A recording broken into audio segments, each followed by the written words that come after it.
بار بار آپ کا میرے پاس آ کر مدد طلب کرنا یا پھر بیٹھ کے باتیں کرنا دوسرے اسٹوڈنٹس کی نظروں میں آ رہا ہے، اور میں نہیں چاہتا کہ اس طرح سے میری ریپیوٹیشن خراب ہو یا پھر لوگ آپ کے بارے میں کچھ غلط سمجھیں۔ آپ میرے لیے ایک اسٹوڈنٹ ہیں جس کی میں بہت عزت کرتا ہوں، اور میں چاہتا ہوں کہ آپ بھی ہمارے رشتے کا احترام کرتے ہوئے جو کچھ بھی پوچھنا ہو کلاس میں پوچھ لیا کریں، میرے آفس میں نہ آیا کریں۔ سر اسلم نے بہت نرمی اور دھیرے سے مجھے اپنے آفس میں آنے سے منع کیا تھا، جبکہ میں پہلے بلا جھجک ان کے آفس میں داخل ہو جایا کرتی تھی۔ سر اسلم کیونکہ سینئر تھے اس لیے انہیں علیحدہ سے باقاعدہ ان کا آفس دیا گیا تھا۔ ان کی بات سن کر میرا دل ٹوٹا تھا۔ میں خاموشی سے اپنی کتابیں اٹھا کے ان کے آفس سے باہر نکل آئی۔ ماریا مجھے تلاش کرتے ہوئے کوریڈور میں آ گئی۔ مجھے دیکھتے ہوئے پوچھنے لگی، کیا بات ہے، تمہارا موڈ کیوں خراب ہے؟ میری آنکھوں میں نمی تھی۔ میں نے نہ چاہتے ہوئے بھی اسے اپنے دل کی بات بتا دی اور بتایا کہ میں سر اسلم کو پسند کرتی ہوں، لیکن انہوں نے مجھے سختی سے اب اپنے آفس میں آنے سے منع کر دیا ہے۔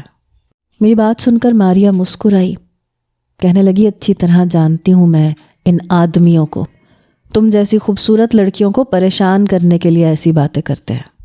در حقیقت وہ دیکھنا چاہتے ہوں گے کہ تم ان کے لیے کتنا تڑپتی ہو، اسی لیے ان کے منع کرنے کے باوجود بھی ان کا پیچھا نہ چھوڑنا۔ مجھے لگا تھا ماریا مجھے روکے گی، ٹوکے گی، سمجھانے کی کوشش کرے گی کہ وہ عمر میں مجھ سے کہیں زیادہ بڑے ہیں، لیکن اس نے ایسا کچھ بھی نہیں کیا تھا، بلکہ اس کا کہنا تھا کہ اگر میں اپنی اداؤں سے، اپنی خوبصورتی سے سر کو اپنے جال میں پھنسانا چاہوں تو کچھ بھی ناممکن نہیں ہے۔ ماریا کی بات سن کر میں حیرت سے اس کی طرف دیکھنے لگی۔ وہ مسکراتے ہوئے کہنے لگی، صحیح بتا رہی ہوں، تم اپنی جوانی کا جال بچھاؤ اور پھر دیکھو کیسے وہ تمہاری طرف اٹریکٹ ہوتے ہیں۔ اور پھر اگلے دن سے میں وہی سب کچھ کرنے لگی جو ماریا مجھے بتانے لگی۔ وہ جان بوجھ کے میرے بال کھولتی، گہری لپسٹک لگا دیتی اور مجھے کسی نہ کسی بہانے سے سر اسلم کے قریب بھیج دیتی، اور میں نے بھی اپنی عزت کو ایک طرف رکھ کے سر اسلم کے آگے جا کے اپنا دوپٹہ ایک سائڈ پہ ڈال لیتی، اپنی جوانی کو ان پہ عیاں کرتی۔ لیکن سر اسلم نے پھر بھی نظر بھر کے مجھے نہیں دیکھا۔ ایسے ہی دن گزرنے لگے۔ ایک دن میں پھوٹ پھوٹ کے رونے لگی کیونکہ میرے ابا میری شادی کی بات کر رہے تھے۔ میرے لیے 2-3 رشتے آئے ہوئے تھے اور ابا چاہتے تھے کہ یونیورسٹی ختم ہونے سے پہلے ہی میرا رشتہ پکا کر دیا جائے، لیکن میرا ہرگز بھی کسی اور سے شادی کرنے کا ارادہ نہیں تھا۔ میں سچ میں سر اسلم سے محبت کرنے لگی تھی۔ جب ماریا نے میری حالت دیکھی تو کہنے لگی، اس کا ایک ہی حل ہے، تم سر اسلم کے آفس میں اس وقت جاؤ جب وہ بالکل تنہا ہوں اور جا کے ان سے کہو کہ وہ تمہاری محبت کو قبول کر لیں، اور اگر وہ نہ مانے تو تم انہیں دھمکی دینا کہ تم اپنے آپ کو بے لباس کر کے ان پہ بدکاری کا الزام لگا دو گی۔ ماریا کی یہ بات سن کے میں اچھل پڑی تھی۔ میں نے کہا، میں ایسا کچھ بھی نہیں کر سکتی، پاگل تو نہیں ہو گئی ہو تم؟ میں ایسے کیسے انہیں بلیک میل کر سکتی ہوں، اور وہ بھلا میری بلیک میلنگ میں کیوں آئیں گے؟ ماریا زور سے ہنسی، بولی، ارے نام نہاد مردوں کو اپنی عزت بڑی پیاری ہوتی ہے۔ اگر تم کہو گی کہ تم اپنا لباس پھاڑ کے چیخو گی، چلاؤ گی، تو دیکھنا ان کی سٹی گم ہو جائے گی، تمہیں کچھ بھی کرنے کی ضرورت نہیں پڑے گی، وہ خود تمہاری ہر بات ماننے کے لیے راضی ہو جائیں گے۔ ماریا کی بات سن کے میں سوچ میں پڑ گئی، کیا مجھے واقعی ایسا کرنا چاہیے؟ اور پھر 2-3 دن سوچنے کے بعد آخر کار میں اس نتیجے پہ پہنچی کہ اگر مجھے سر اسلم کو اپنی زندگی میں شامل کرنا تھا تو کسی نہ کسی طرح مجھے انہیں اس بات کے لیے راضی کرنا تھا کہ وہ میری محبت کو قبول کر لیں۔ پھر 2-4 دن بعد ہی مجھے ایک موقع مل گیا۔ یونیورسٹی میں بہت کم لوگ آئے تھے، دراصل یونین میں لڑائی جھگڑے ہو رہے تھے، کالج میں پڑھائی نام کو نہیں ہو رہی تھی، اسی وجہ سے اسٹوڈنٹس غیر حاضر تھے، اور میں موقع کا فائدہ اٹھا کے سر اسلم کے آفس میں پہنچ گئی۔ ان کے آفس میں داخل ہوتے ہی میں نے بالکل آہستگی سے دروازہ لاک کر دیا کہ انہیں علم ہی نہ ہو سکا۔ سر اسلم پوری طرح کسی کتاب میں مصروف تھے۔ میں نے اندر داخل ہو کے انہیں سلام کیا تو وہ نظر اٹھا کے حیرت سے مجھے دیکھنے لگے. پھر کہنے لگے شرمین آپ کو یہاں نہیں آنا چاہیے تھا. ویسے بھی آج کل یونیورسٹی میں زیادہ اسٹوڈنٹس نہیں ہیں, پڑھائی بھی نہیں ہو رہی ہے, تو آپ اپنے گھر پہ ہی پڑھائی کیا کریں. آپ کو پتہ ہے نا کسی بھی وقت ہنگامہ آرائی ہو سکتی ہے. وہ مجھے بہت مہذب طریقے سے سمجھا رہے تھے اور میں بس مسکراتے ہوئے انہیں دیکھ رہی تھی. اپنی بات ختم کرنے کے بعد وہ مجھے دیکھنے لگے تو میں نے ان کے سامنے کرسی پہ بیٹھتے ہوئے کہا, سر مجھے آپ سے بہت ضروری بات کرنی ہے. میری بات سن کر انہوں نے کتاب بند کی, بغور مجھے دیکھنے لگے. سر دراصل میرے گھر والے میری شادی کرنا چاہتے ہیں اور میں ایسے ہی کسی شخص سے شادی نہیں کرنا چاہتی. مجھے جس سے محبت ہے میں اسے ہی اپنی زندگی میں شامل کرنا چاہتی ہوں. اتنا کہہ کے میں خاموش ہوئی تو سر اسلم دھیمے سے مسکرائے. کہنے لگے یہ بات آپ کو مجھے بتانے کے بجائے اپنے والدین کو بتانی چاہیے, اور جس شخص کو آپ پسند کرتی ہیں اس سے کہیں کہ وہ باعزت طریقے سے آپ کے گھر رشتہ بھیج دیں. اس میں ایسی تو کوئی پرابلم والی بات نہیں ہے. میں نے غور سے سر اسلم کو دیکھا. میں نے کہا جی اپنے گھر والوں سے تو میں بات کر لوں گی, لیکن پہلے میں آپ سے بات کرنے آئی ہوں. میری بات سن کے وہ کچھ چونکے, ان کی نظریں مجھی پہ جمی ہوئی تھیں. میں نے کچھ ٹھہر کر انہیں مخاطب کیا اور کہا سر اسلم میں آپ سے شادی کرنا چاہتی ہوں, کیا آپ میرے گھر رشتہ بھیج سکتے ہیں؟ میری بات سن کے وہ اس قدر بری طرح اچھلے کہ جیسے انہیں اس بات کی ہرگز بھی امید نہ ہو. پھر ایک دم ہی اپنی چیئر سے کھڑے ہو گئے. کہنے لگے شرمین آپ ابھی اور اسی وقت میرے آفس سے چلی جائیں. میں سوچ بھی نہیں سکتا تھا کہ میری نرمی اور محبت کا آپ یہ مطلب نکال لیں گی. آپ میری اسٹوڈنٹ ہیں, میں آپ کو اپنی بیٹی کی نظر سے دیکھتا ہوں. میں نے یہ سوچ کر آپ کی مدد کی کہ اکثر مڈل کلاس کی لڑکیوں کو پڑھائی میں مشکل پریشانی ہوتی ہے. بہت مشکل سے وہ یونیورسٹی کی فیسز افورڈ کرتی ہیں, اس لیے میں نہیں چاہتا تھا کہ آپ کو پڑھائی میں پریشانی ہو اور آپ کا رزلٹ خراب ہو. لیکن آپ نے تو میری نرمی کا انتہائی غلط مطلب نکالا ہے. میں آپ کے والد کی عمر کا ہوں. آپ کو مجھ سے اس طرح کی بات کرنے سے پہلے 100 بار سوچنا چاہیے تھا. وہ غصے کے عالم میں میرے سامنے کھڑے تھے اور میں بس انہیں دیکھتی چلی گئی. ان کے اس طرح غصہ ہونے پہ بھی مجھے فرق نہیں پڑا تھا. میں نے اپنی کرسی چھوڑ کر ان کی طرف قدم بڑھائے, پھر ان کے نزدیک جا کے کھڑی ہو گئی, بہت نزدیک. سر اسلم میری اس بے باکی پہ بہت حیران ہوئے. پھر غصے سے کہنے لگے شرمین ابھی اور اسی وقت میرے آفس سے چلی جائیں. میں نے سر اسلم کے کندھے پہ ہاتھ رکھا. میں نے کہا سر محبت کرنا غلط تو نہیں ہے, اور مجھے اس بات سے کوئی فرق نہیں پڑتا کہ آپ کی عمر کیا ہے. میں تو بس آپ سے سچی محبت کرتی ہوں, آپ سے شادی کرنا چاہتی ہوں. جب سے آپ سے ملی ہوں میں دن رات صرف آپ کے بارے میں سوچتی ہوں. میں نے بے لگام ہو کر اپنے جذبات کو ان کے آگے بیان کر دیا, لیکن ان کے چہرے پہ کوئی نرمی نہیں آئی, بلکہ وہ غصے میں کہنے لگے کہ خبردار جب ایک لفظ بھی اور نکالا. میں نہیں چاہتا کہ کوئی تماشا کھڑا ہو, اسی لیے یہاں سے چلی جاؤ. سر اسلم کی یہ بات سنتے ہی میرے ذہن میں ماریا کی بات گونجی کہ نام نہاد مردوں کو اپنی عزت کا بڑا خیال ہوتا ہے, اور پھر نہ چاہتے ہوئے بھی میں نے ماریا والی بات سر اسلم کے آگے کہہ دی کہ اگر آپ نے میری محبت کو قبول نہ کیا تو میں آپ کو بدنام کر دوں گی. آپ پہ الزام لگا دوں گی کہ آپ نے میرے ساتھ بدکاری کرنے کی کوشش کی ہے. میری بات سن کے ان کے چہرے کے رنگ بدل گئے. انتہائی غصے سے مجھے گھورتے ہوئے کہنے لگے میں نے سوچا بھی نہیں تھا کہ تم اتنی گھٹیا لڑکی ہوگی, دفع ہو جاؤ یہاں سے. یہ کہہ کے سر اسلم نے منہ پھیرا اور دوسری جانب جانے لگے. شاید وہ میری واپسی کے منتظر تھے. میں نے دھیرے دھیرے قدم اٹھائے. میں دروازے تک پہنچی, لیکن لاک کھولنے کے بجائے میں نے پلٹ کے سر اسلم کو دیکھا, اور ایک لمحے میں ہی میں نے وہ فیصلہ کیا جس نے میری پوری زندگی بدل دی. میں نے اسی وقت اپنی شرٹ پھاڑی اور سر اسلم کے سامنے جا کے کھڑی ہو گئی. میری ایسی حالت دیکھ کے ان کے ہوش اڑ گئے. کہنے لگے شرمین آپ کا دماغ تو خراب نہیں ہو گیا. میں نے دوپٹہ ایک طرف پھینکا. میں نے کہا اگر آپ مجھے قبول نہیں کریں گے تو میں چیخ چیخ کے سب کو جمع کر لوں گی اور میں بتاؤں گی کہ آپ نے کس طرح میری عزت لوٹی ہے، میری تنہائی کا فائدہ اٹھا کر اور اپنے رتبے کو استعمال کرتے ہوئے مجھے پامال کیا ہے۔ بس آپ کہہ دیں کہ آپ میرے ہیں۔ میں نے بے اختیار ہو کر سر اسلم کا گریبان پکڑا تھا، ان کے قریب ہوتے ہوئے ان کے لبوں کو چومنا چاہا تھا، لیکن وہ مجھے دھکا دے کے پیچھے کر گئے۔ میں بری طرح سے زمین پہ گری۔ وہ انگلی اٹھا کے مجھے تنبیہ کرتے ہوئے کہنے لگے، خبردار جو دوبارہ ایسی کوئی حرکت کی تو۔ شرم آتی ہے مجھے یہ کہتے ہوئے کہ میں نے تمہیں اپنی بیٹی سمجھا، اگر تم میری بیٹی ہوتی تو میں تمہیں زندہ دفن کر دیتا۔ ان کے چہرے کی لالی نے میرے اندر ایک آگ جلائی تھی۔ ان کا دیا ہوا دھکا میری محبت کو مجروح کر گیا تھا، اور بس اسی لمحے میں نے ان کے آفس کا دروازہ کھولا اور چیختی ہوئی باہر کی طرف بھاگی۔ یونین والے اسٹوڈنٹس اسی طرف کھڑے تھے۔ میری ایسی حالت دیکھتے ہی وہ سب نہ صرف پریشان ہوئے بلکہ دوڑ کے مجھ تک آئے۔ ایک لڑکے نے مجھے اپنا کوٹ دیا، ایک لڑکی نے مجھے اپنا دوپٹہ دیا، اور اس کے بعد جو ہنگامہ شروع ہوا وہ بیان سے باہر تھا۔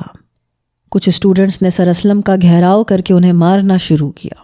اتنے میں انتظامیہ اور گارڈز آ گئے اور بڑی مشکل سے ان لوگوں نے سر اسلم کو بچایا، لیکن بہت زیادہ اسٹوڈنٹس کے احتجاج پر سر اسلم کو پولیس کے حوالے کرنا پڑ گیا تھا۔ وہ نہ ہی اپنے حق میں کچھ کہہ سکتے تھے، نہ ہی کسی نے ان کی طرف سے بات کو جاننے کی کوشش کی تھی۔ میں ایک لڑکی تھی، میری عزت لٹی تھی، میرے کپڑے پھٹے ہوئے تھے۔ یہی بات کافی تھی سب کو ثابت کرنے کے لیے کہ میرے ساتھ ظلم ہوا ہے۔ میں نے یہ سب کچھ جان بوجھ کر نہیں کیا تھا، میں صرف انہیں ڈرانا چاہتی تھی۔ میرا ارادہ تھا کہ میں انہیں ڈرا کے راضی کر لوں گی، لیکن جب وہ نہ مانے تو نہ جانے کیوں میں ان کے آفس سے اسی حالت میں باہر نکل آئی، اور اب اس کا نتیجہ یہ نکلا کہ سارے جگ میں مشہور ہو چکا تھا کہ شرمین عبید کی عزت سر اسلم نے لوٹ لی ہے، یہاں تک کہ یہ بات میڈیا ہاؤس تک بھی پہنچ گئی۔ کچھ ہی دیر بعد یونیورسٹی کے باہر میڈیا والوں کا رش لگ گیا۔ میرے لیے واپسی اپنے گھر تک پہنچنا مشکل ہو گیا۔ ماریا، میری دوست، میرے پاس آئی۔ وہ آہستگی سے کہہ رہی تھی، تمہیں بلیک میل کرنے کو کہا تھا، سارے جہان میں ان کی عزت کی دھجیاں اڑانے کو نہیں کہا تھا۔ اس کی بات سن کے میں نے غور سے اسے دیکھا۔ میں نے کہا میں نے جان بوجھ کے نہیں کیا۔ وہ کسی طرح راضی نہیں ہوئے تو مجھے لگا میں دروازہ کھولوں گی تو وہ مجھے روکیں گے اور میں پھر دوبارہ انہیں مجبور کروں گی، لیکن ایسا نہیں ہوا۔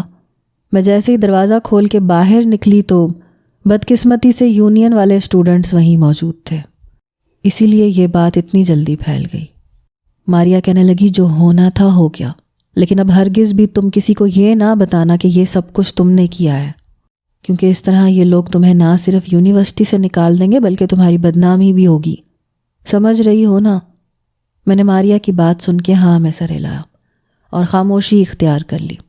کسی کے سوالوں کا کوئی جواب نہ دیا، نہ پولیس والوں سے کوئی بات کی۔ ایسے ہی جب میں واپس اپنے گھر پہنچی تو میرے اماں ابا مجھے دیکھ کے حیران رہ گئے، کیونکہ ان تک بھی یہ خبر پہنچ چکی تھی۔ ابا تو یونیورسٹی آنے کے لیے نکل رہے تھے، مجھے دیکھتے ہی سینے سے لگا لیا، کہنے لگے، بیٹی بتاؤ کیا ہوا ہے، کیا ہوا ہے؟ میں جو پوری طرح قصوروار تھی اپنے ماں باپ کو یہ بھی نہ کہہ سکی کہ میں نے ایک معصوم انسان کو پھنسایا ہے، بلکہ میں نے اماں ابا کے سامنے بھی سر اسلم کو ہی برا بھلا کہا۔ میری محبت اب نفرت میں بدل چکی تھی، کیونکہ انہوں نے ایک بار نہیں کئی بار مجھے دھتکارا تھا، اور اب میں انتقام کی آگ میں جل رہی تھی۔ مجھے اس بات سے فرق نہیں پڑتا تھا کہ وہ بے گناہ جیل کی سلاخوں کے پیچھے تھا۔ ایسے ہی ایک ہفتہ گزر گیا، نہ میں گھر سے باہر نکلی، نہ یونیورسٹی گئی۔ البتہ یہ خبر اب ہر ٹی وی چینل کی زینت بن گئی تھی۔ ہر ٹی وی چینل سر اسلم کی تصویر کو دکھا کے بتا رہا تھا کہ یہی وہ درندہ ہے جس نے عورت کی عزت پہ وار کیا ہے، یونیورسٹی کی معصوم طالبہ کو ہراساں کرنے کی کوشش کی ہے، اس کی عزت لوٹنے کی کوشش کی ہے۔ میڈیا کے نمائندے سر اسلم کی کردار کشی کرنے میں پیش تھے۔ کئی میڈیا والوں نے مجھ سے بھی انٹرویو لینے کی کوشش کی، لیکن میں نے کوئی انٹرویو نہیں دیا۔ اور پھر ایک ہفتہ گزرنے کے بعد جب معاملہ تھوڑا ٹھنڈا پڑا تو سر اسلم کی ضمانت پہ رہائی ہو گئی۔ البتہ کیس ابھی عدالت میں چلنا باقی تھا۔ میں نے ابا سے کہا کہ میں کورٹ کچہریوں کے چکر میں نہیں پڑنا چاہتی، آپ اس کیس کو بند کروا دیں۔ میں اب یہ معاملہ ختم کرنا چاہتی تھی، لیکن کیس میری طرف سے نہیں بلکہ یونیورسٹی کی طلبہ یونین کی طرف سے ہوا تھا، اس لیے میں کیس کو ختم کروانے کا اختیار بھی نہیں رکھتی تھی۔ میں نے یونین سے بات کرنا چاہی، لیکن وہ لوگ راضی نہ ہوئے، کہنے لگے اگر آج آپ کے ساتھ ایسا ہوا ہے تو کل کسی اور کے ساتھ بھی ایسا ہو سکتا ہے۔ سر اسلم کی رہائی کو 2 دن ہی گزرے تھے کہ ایک اندوہناک خبر ٹی وی پہ چلنے لگی، جسے دیکھنے کے بعد میرے قدموں سے زمین نکل گئی۔ سر اسلم نے خود کو اپنے ہی کمرے کے پنکھے سے لٹکا کر خودکشی کر لی تھی، اور جاتے جاتے انہوں نے ایک کاغذ لکھا تھا جس میں اپنی بے گناہی کو انہوں نے اپنے آنسوؤں اور اپنی تحریر کے ذریعے بیان کیا تھا۔ ان کے آنسوؤں میں ڈوبا وہ کاغذ ٹی وی اسکرین پر نمایاں کر کے دکھایا جا رہا تھا، جس میں انہوں نے لکھا تھا کہ اپنی اسٹوڈنٹ پہ بری نظر نہ ڈالنے اور اسے اپنی بیٹی سمجھنے کی سزا مجھے جس طرح سے دی گئی ہے، میں چاہ کے بھی اب خود سے نظر ملانے کے قابل نہیں رہا ہوں۔ نہ میں اپنی بیٹیوں کو اپنا چہرہ دکھا سکتا ہوں، نہ میں آئینے میں خود کو دیکھ سکتا ہوں، اس لیے میں اب اس دنیا سے جا رہا ہوں۔ سر اسلم کی خودکشی نے ہر طرف سناٹا طاری کر دیا۔ میرے گھر والے اس خط کو دیکھنے کے بعد میری شکل دیکھ رہے تھے، جیسے وہ سچ جاننا چاہتے ہوں، لیکن میں تو پوری طرح ہی خاموش ہو گئی تھی۔ میں نے سر اسلم سے محبت کی تھی، میں انہیں حاصل کرنا چاہتی تھی، لیکن مجھے نہیں معلوم تھا کہ محبت میں اٹھایا جانے والا ایک اندھا قدم مجھے کس کنویں میں دھکیل دے گا۔ میرا ضمیر مجھے ملامت کر رہا تھا، دل کے 1000 ٹکڑے ہو چکے تھے۔ ماریا نے بھی فون کر کے مجھے بہت زیادہ برا کہا، جبکہ مجھے اس راستے پہ دھکیلنے والی ہی وہی تھی، یہ اس کا ہی مشورہ تھا، لیکن چونکہ میں ایک عقل رکھنے والی سمجھدار لڑکی تھی اس لیے شاید میں اسے الزام نہیں دے سکتی تھی۔ 2 مہینے گزر گئے، لیکن میں اپنے اس غم سے باہر نہ نکل سکی۔ آہستہ آہستہ میرے والدین کو بھی احساس ہو گیا کہ کہیں نہ کہیں غلطی میری ہی تھی، اور پھر 2 مہینے بعد میں خاموشی سے اپنے منہ کو دوپٹے میں چھپائے سر اسلم کے گھر پہنچی۔ وہاں جا کے جو کچھ میں نے دیکھا، میرے قدموں تلے سے زمین نکل گئی۔ سر اسلم کی ایک بیٹی کو طلاق ہو چکی تھی، وہ بھی صرف اس لیے کیونکہ اس کے باپ کو میڈیا نے بد کردار کہہ کے سارے زمانے میں بدنام کیا تھا، اور اس کی سزا سر اسلم کی بڑی بیٹی کو ملی تھی۔ چھوٹی بیٹی کی منگنی ٹوٹ چکی تھی اور ان کی بیوی بری طرح سے بستر پہ پڑ گئی تھی۔ مجھ میں تو اتنی ہمت بھی نہیں تھی کہ میں اپنا نقاب ہٹا کے ان لڑکیوں کو اپنا چہرہ دکھا سکتی جو کم و بیش میری ہی عمر کی تھیں، کیونکہ میرے ایک غلط قدم کی وجہ سے ان کی زندگیاں برباد ہو گئی تھیں۔ ایک کی شادی ٹوٹ گئی، ایک کی منگنی ختم ہو گئی، اور سب سے بڑھ کر یہ کہ انہوں نے اپنے محبت کرنے والے شفیق باپ کو کھو دیا۔ سر اسلم واقعی بہت زیادہ شفیق اور مہربان انسان تھے جو میری اندھی محبت کی بھینٹ چڑھ گئے۔ میں خاموشی سے واپس نکل آئی، نہ مجھ میں معافی مانگنے کا حوصلہ تھا، نہ ان کے غم کو دیکھنے کا۔ گھر آنے کے بعد میں ساری رات روتی رہی۔ اگلے دن مجھے شدید بخار تھا۔ میرے ماں باپ نے میری یہ حالت دیکھی تو پوچھنے لگے کہ کیا معاملہ ہے؟ جب سے سر اسلم نے خودکشی کی ہے تم پوری طرح سے بستر سے ہی لگ گئی ہو۔ پھر میں نے اپنی ماں کو سب کچھ بتا دیا، جسے سننے کے بعد میری ماں کو یقین ہی نہیں آ رہا تھا کہ میں یہ سب کچھ بھی کر سکتی ہوں۔ میری ماں نے مجھے ایک زوردار تماچا لگایا اور کتنی دیر روتی رہی کہ وہ میری اچھی تربیت نہ کر سکیں۔ میری وجہ سے ایک مظلوم آدمی مارا گیا، اور یہ بات شاید ساری زندگی ایک بوجھ کی طرح میرے دل پہ رہنے والی تھی۔ اماں نے مجھے دوبارہ یونیورسٹی جانے کی اجازت نہیں دی۔ میری تعلیم درمیان میں ادھوری رہ گئی۔ پھر ابا نے ایک ادھیڑ عمر آدمی سے میرا رشتہ پکا کر دیا، کیونکہ میری اتنی بدنامی ہو چکی تھی کہ اب میرے لیے مناسب رشتہ آنا بھی ممکن نہیں رہا تھا۔ اپنی ایک غلطی کی وجہ سے میں نے اپنے ہاتھوں سے اپنا سب کچھ ختم کر دیا۔ نہ میری پڑھائی مکمل ہوئی، نہ میری شادی میری مرضی سے ہوئی۔ آج میں ایک 40 سالہ آدمی کی بیوی ہوں جو صرف مجھ پہ شک کرتا ہے، بلکہ مجھے بار بار اس بات پہ ذلیل بھی کرتا ہے کہ میں نے اپنی عزت اور آبرو یونیورسٹی میں لٹوائی ہے، جبکہ ایسا کچھ بھی نہیں ہوا تھا۔ لیکن اب میں تو یہ بات کہنے کے قابل بھی نہیں ہوں۔ آج اس بات کو 4 سال ہو چکے ہیں۔ ماضی میں پلٹ کے جھانکتی ہوں تو میرا دل خون کے آنسو روتا ہے۔ میری وجہ سے ایک مہربان ہستی اس دنیا سے چلی گئی، اور روز محشر مجھے اس کا جواب دینا ہوگا، کیونکہ یہ خودکشی نہیں بلکہ یہ ایک مرڈر تھا جو میری وجہ سے ہوا تھا۔ اتنے سال گزرنے کے باوجود میں آج تک ایک رات سکون کی نیند نہیں سوئی۔ کبھی کبھی سوچتی ہوں کہ اس سب میں غلطی کس کی تھی، میری کہ میں نے ایک ٹیچر سے محبت کی، ماریا کی جس نے مجھے غلط راستہ دکھایا، یا پھر ہمارے نظام کی جہاں لڑکیاں اور لڑکوں کو اکٹھے پڑھنے کے لیے چھوڑ دیا جاتا ہے اور سختی کے نام پہ کچھ بھی نہیں ہوتا، جہاں وہ پڑھائی کے علاوہ باقی سب کچھ کرتے نظر آتے ہیں، جس کی وجہ سے بہت سی لڑکیوں کا ذہن خراب ہوتا ہے۔ آپ مجھے بتائیں، اصل وجہ کیا ہے؟